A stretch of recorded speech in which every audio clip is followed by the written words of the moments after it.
Sweet. Okay, so I showed you how to find a clip art image in schools.iclipart.com.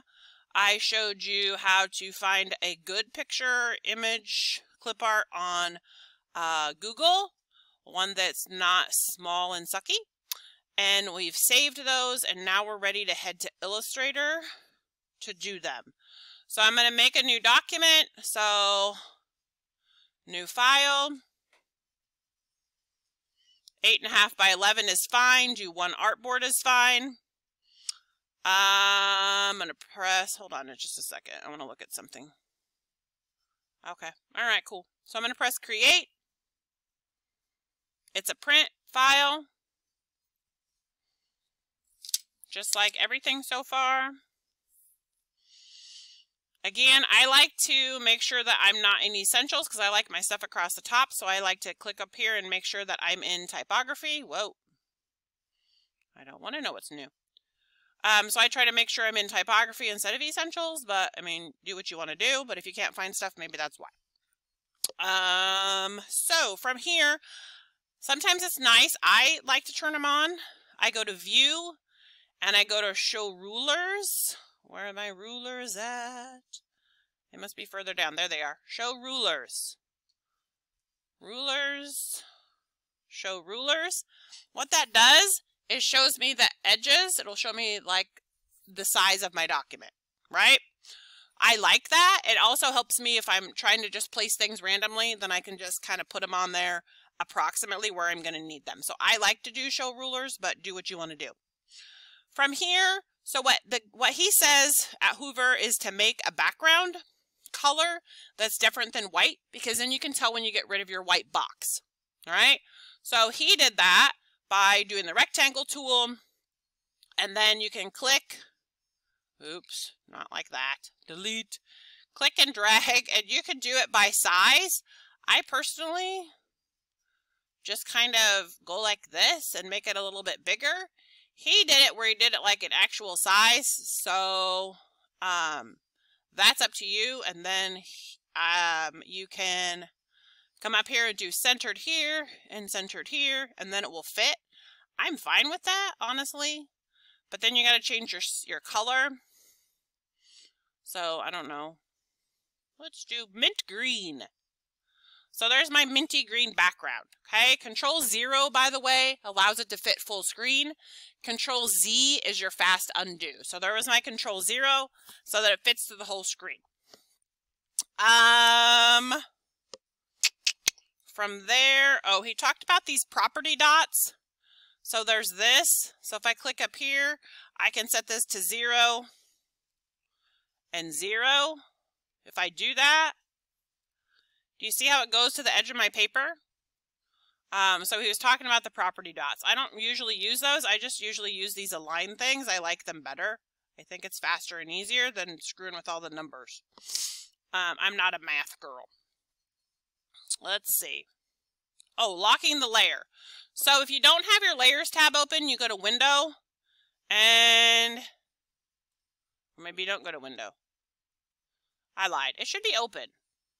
I was thinking Photoshop. In Photoshop, this is where you go. Whoa, I don't want that open. Anyways, it should be over here in your right toolbar. So click your Layers tab, and then you'll click like this little arrow to expand it. And then here's my rectangle. There's an eyeball right here. If I click that off and on, right, that allows me to see or unsee whatever the layer is. Okay, no matter what the layer is. It's that little, any of those little colored boxes. So like in your left tab, just click that and it should pop up with color. Okay. So right next to the eyeball, right to the right, it gives you like the little pointy arrow. If you click it, it'll put a little lock on it. When you put the little lock, that means now you can't move that layer anywhere. Oops. I'm not even on a selection tool. Now I can't move that layer anywhere. It doesn't do anything because it's locked in place. Okay. So once it's locked in place, then I can do the rest of my things. You cannot open or copy paste your picture in. Okay, you have to file, place. File, place, and then you're going to go find your picture wherever that may be. So I'm going to do my sock. You can click. If you click, it will just go in at the size that it downloaded. If you click and drag, then you get to decide how big it goes. So maybe I want it this big, then I click and drag, that's how big it is. Okay? From here, do you see that X that's on it? X, do you see the X? Do you see the X? Yes, yes. Okay. That means it's just linked to the document. So if I go back to properties, we spend most of our time in the properties tab working in Illustrator. I can click, do you see down here where it says quick actions? I can click embed. When I click embed, that means it's part of the file now. So like if you were to share it with somebody, they wouldn't need to have the sock file because it's part of the document already. So I'm going to click embed, and then the X goes away, and now it's part of it. Okay? The X goes away and it becomes part of it. From here, I want 2 of these. So I'm going to put it where I want it, and I'm going to hold the Alt key like I did before. Alt, click and drag, and now I have 2 of them. Why do I want 2? Because I need a before and an after. I need a before and an after. Okay? So this is why I click Alt and drag. So now I have my before and my after. My before is going to stay that way. My after is going to be the one that I'm going to edit. So I'm going to edit the bottom one in this one. I can do this a couple of ways. So I'm clicked on it right now. Over in the properties under quick access, do you see how it says image trace? In the bottom right hand corner, image trace. So I can get to it there, which is really easy. Or I can go to object, image trace, make. Either one works. Okay? So I'm going to just click on the quick action because it's easy. Now we get like this drop down thing. How many colors do you think there are in this sock? 1. I'm thinking just 3. Do you guys agree? 3? I'm thinking 3. So for this one, I'm going to click 3. If I had like 8, then I'm going to click like 16 colors, right? Does that make sense? So you want to have about as many or more than what it needs. So I'm going to click 3 because I've got 3. And I tell it, sure, okay. And it's thinking, and it's doing it.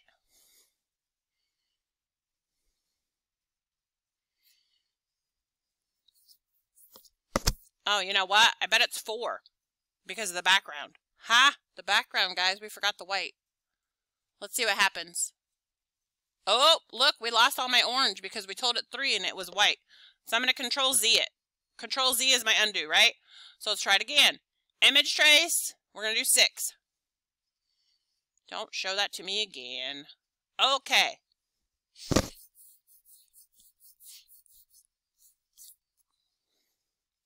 Don't forget your white background.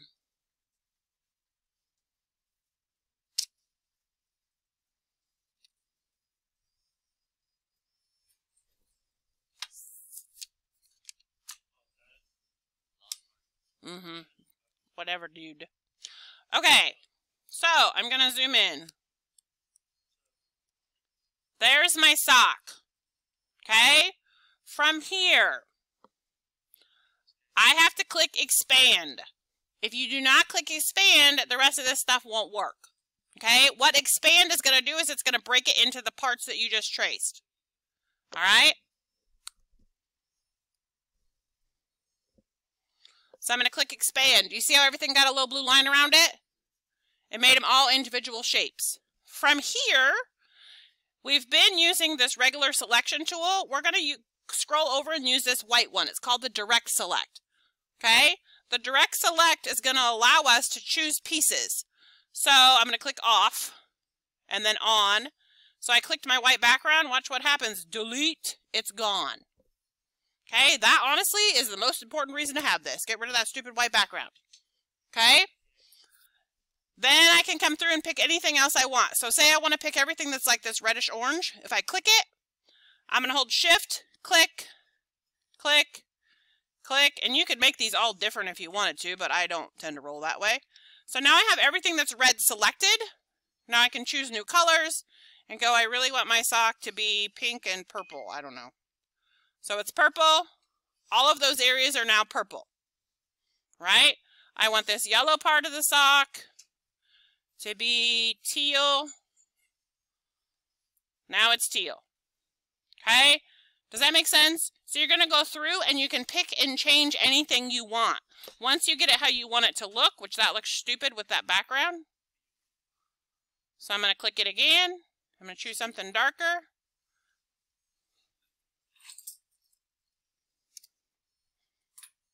Stop it. Duh. All right. Once you have it how you want it, Control 0 by the way, then you're going to use that snip tool. I'm going to do new, and I'm going to do my snip, and then that snip, I'm literally just going to copy it. Copy, I think that's this. Copy, I'm going to come into my thing. I'm going to go to the image trace, and I can paste it here. There it is, there's my first one. Easy peasy, but kind of fun, right? Okay, you're going to do 5 different ones. Questions? Don't forget to save it. All right? Okay, that's it. That's how to image trace. Have fun with it. I'm going to turn this thing off. Somewhere. I gotta